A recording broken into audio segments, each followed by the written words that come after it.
So there's fierce fighting on the front lines in Bakhmut in the Donetsk region of Ukraine. But when you're looking at some of the maps online, it's not actually showing the true extent of what's going on the ground there for the guys. So Ukraine at this moment in time is under heavy bombardment in the north and the south, all along the front line pretty much in Ukraine. Russia is putting the pressure on in terms of artillery shelling on that front line region.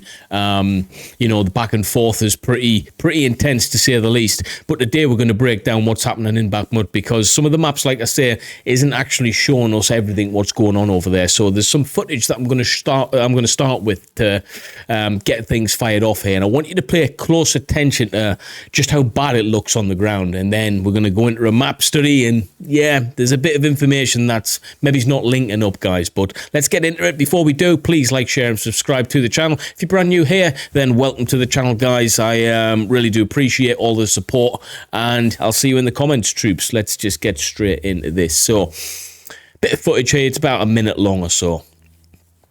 I've turned off the music because there's no real point to it, so I can just talk over it. But as you can see, this area on the outskirts of Bakhmut is residential area where there's obviously people used to live, and it's been absolutely destroyed. And by destroyed, I mean really heavily battered about. It almost looks as if, there's artillery potholes everywhere. It's horrendous, okay? Absolutely horrendous what's gone on over there. All the buildings destroyed, so you can't even begin to imagine the effects that'll have on people when they do eventually get back to their homes there. But this shot is horrendous, okay? Absolutely horrendous, being smashed to bits with artillery. So that's on the outskirts of Bakhmut, okay? These buildings I wouldn't even feel safe utilising in a military capacity, in terms of using these buildings for hard cover, for, moving through the villages in terms of on the ground. The amount of shelling that's took place there is incredible. And, ground forces can't really operate that well during that phase when there's heavy artillery strike. And that goes without saying, guys, okay? So that place has been absolutely smashed on the outskirts of Bakhmut. But let's look at this map, and it tells, a bit of a different story, to be honest with you. So here we are on Deep State map. Now, over the past 2 months or so, there's been quite a lot of restrictions being put in place on this map and the information on these maps, because people like myself and other fantastic channels like Dennis Davidoff, Arthur Rehy and stuff use these maps, and we're normally quite right with the tactical information that we can decipher from what's happening on the ground. So I just have to go back to the 30th of the 11th, 8-9 days ago, and we're going to zoom in a little bit so you can see it in the Bakhmut region. This front line hasn't really changed too much as I progress forward. Little gains here and there, little deviations to this map back and forth, but nothing much happening allegedly on this map. The front line's pretty stagnant, and if you want to just cross-reference this with another map, the live interactive map, I'll zoom out a bit. What you'll notice is from that Bakhmut North region, all right, all the way up that front line, it's been heavily bombarded with different forms of attack. So as we can see, Bakhmut itself, we've got 2 artillery strikes that have been reported there, and one right on the front line is the ground forces obviously pushing on through. But as we move further north, we've got, a mixture of artillery strikes and ground forces pushing forward. That theme is similar southwards as well. This whole line here is just absolutely, getting destroyed, certain areas with heavy artillery strikes effectively. So that's Russia's main focus at this moment in time, defending that front line with artillery strikes. And we've seen that in this region, it doesn't really show that too much, that this area's been absolutely decimated within, and let's look at the outskirts here. The outskirts, it's not shown that much in terms of artillery strikes on the borders of the Bakhmut region, okay? Which is crazy, because sometimes when you're looking at these maps, unless you've got footage to see what's on the ground, which is why it's important for us to see footage, coming out from all of these military bloggers. Imagine imagine if we never had that as a source of information, we would never actually get to see some of the truth on the ground. So that's why I'm really, really pro these channels putting this content out there for us to see. Alternate media really, really is important in this case. But Bakhmut, yeah, the war is definitely ravaging on, guys, and there's a few articles I want to get through and a few other Twitter articles with footage as well. So make sure you stick around to the end of the video, troops, before you go anywhere. So Russia's main effort, eastern Ukraine, Russian subordinate main effort, Donetsk, Oblast, within that region. The objective for them is, to capture the entirety of Donetsk, Oblast, the claimed territory of Russia's proxies in Donbass. Now, what's happening? Russian forces continued ground attacks around Bakhmut on December 7th, yesterday and today. The Ukrainian General Staff stated that Ukrainian troops repelled attempted Russian attacks in Bakhmut itself, as we've seen. Northeast of Bakhmut, near that area, 27 kilometers northeast of Bakhmut, Spern, and south of Bakhmut near Bilahora, about 15 kilometers, all very close proximity of each other, guys, okay? Now, the attack on Bilahora suggests that Russian forces may have crossed the Silversky Donetsk Donbass Canal in that region and are pushing west. So pushing west, a bit of a stretch in terms of, how much ground is actually being taken there. There's been a lot of back and forth, and in terms of any gains, it is minimal within this region, troops. It's not like what we saw in the north and the eastern areas in the original counteroffensive 3-4 months ago. We're not talking that type of ground being taken, all right? It is minimal. Now, Russian sources widely claimed that Wagner Group fighters took control of Yakovlivka and that fierce fighting is ongoing near Bakhmut and Opitny and these two areas. One Russian military blogger remarked that the daily small arms ammunition use of Wagner forces in the Bakhmut area is 2,000 rounds per day per person. So let's get into that a little bit. 2,000 rounds per day per person. It might seem like a lot.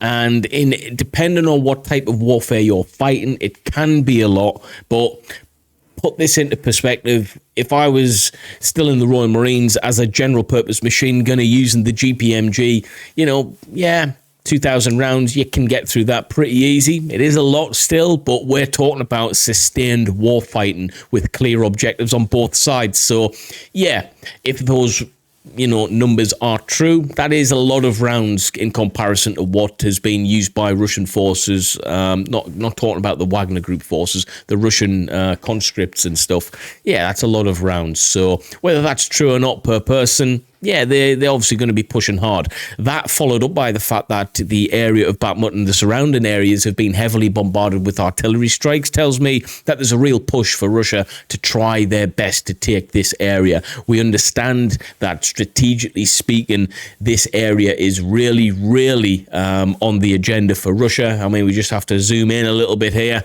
to look at the cross-section of roads and stuff like that for logistics. It's a real dominant, prominent position for Russia to take. We see these intersections here. This is a very, very key area in this region, troops. Don't be fooled in thinking that this is just another front line. It's not. There's a lot of emphasis on onus on taking this region because you can supply a lot of troops and a lot of land from this region, okay?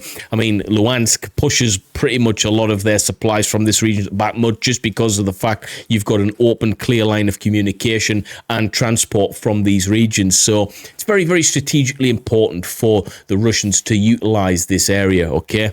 And the Russian Ministry of Defense claimed that Ukrainian troops unsuccessfully attempted to regain certain lost positions south of Bakhmut. So that's the Russian Ministry of Defense claiming that. It's not coming out from Ukraine, but, you just have to look at the footage on the ground. There's been a lot of fighting taking place there, a lot of heavy artillery striking taking place there. So maybe there's an element of truth to that. I'd suggest that Ukrainian troops, if they are up against a fierce opposition, there's certainly going to be hard to take that land. It's certainly going to be hard to defend from that. So Bakhmut seems like a real prominent fighting ground at this moment in time. I wonder what's going to happen in the next few weeks. That's going to tell a lot, okay? Also, Russian sources largely discussed the intensity of operations in this area and emphasized high Ukrainian losses as well, which isn't good if it is true. Russian forces continued offensive operations in Advika Donetsk city area yesterday. The Ukrainian General Staff reported that Russian troops attacked northwest of that area and the southwest and the outskirts of Donetsk city. So this whole Donetsk area, Donetsk, Bakhmut, it's intense. It is really intense, and there's a lot of losses. There's a lot of emphasis and onus on taking areas, defending areas in this area. That's for sure. Okay, don't see that changing anytime soon.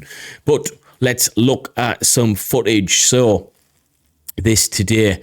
What is this? Our boys took the positions of the Russians near Bakhmut. So this is from Ukraine's side, all right, which tells a little bit of a different story to what's out on the Institute of Study of War. And it's got no sound. Obviously, they're living in terrible conditions here. Really, really bad, poor conditions, trench warfare like we haven't seen for 50, 60 years, troops. This is real hard, grueling, menacing stuff, this. Let's watch that again a little bit because we missed the beginning. So these guys, as you can see, their clothing, their kit is... it's maintained, it's hanging in there, but this weather will take it out of these guys. The morale of these troops will be very, very low indeed. Despite taking land, the war fighting there is horrible for this, for Ukraine. But, they're still there, they're hanging in, and it looks like they're doing their job to the best of their ability, okay? And as it's captioned there, our boys took the positions of the Russians near Bakhmut, so not all is lost in terms of when they're saying, actually, Russia was fierce in terms of their usage of artillery, and their Wagner Group is firing 2,000 rounds per person. It tells a massive story when I see, footage like this, where they're not too disheartened, they look a little bit upbeat, they're getting some food on board. It does tell me that obviously both sides will be suffering, but Bakhmut is a real area for concern for me at this moment in time, and I do believe there's going to be a lot more stuff coming out in the future, that's for sure. But as we can see from War Monitor, is post saying very sad story coming out of Bakhmut. Georgian unit of the 57th Brigade was surrounded and took heavy casualties. The soldiers fought for 10 hours, being bombarded from every side. My thoughts are with those who did not make it home. So maybe there's one thing for sure. Bakhmut there's a lot happening there. The war fighting there is heavy, whether it's via artillery, whether it's via the Wagner Group's firing allegedly 2,000 rounds of ammunition, whether it's Ukraine defending their lands, with integrity, professionalism, and they've got a warrior spirit. But one thing's for sure, there's a lot happening there, and it looks like Ukraine is taking heavy losses, but you bet your bottom dollar for every loss they take, Russia will be taking losses as well. So there's a lot happening in Bakhmut at the moment in time, guys, and we'll keep you updated according to whatever we can. But if you liked it so far, please smash a like, share and subscribe to the channel. Join us on Patreon if you want to see uncensored combat footage breakdowns. We're starting to release content on there every single day now, so don't join with the highest Patreon level if you don't want to. Just quite simply join the lowest tier. We are given all of the content access to all Patreons, whatever tier you are. So please consider joining. That link is in the description. We've got people joining every single day, and they're really enjoying the ad-free content first and foremost, uncensored content, which makes a very big difference in terms of what I can say, what I can do on there. And I'm really liking Patreon at the moment, troops. If you want to support me on there, please consider doing that. I would really appreciate it, and it helps me do content like this every single day. So I'll see it in Patreon, I'll see it in the comments here, and troops, wherever you are, stay safe, friends.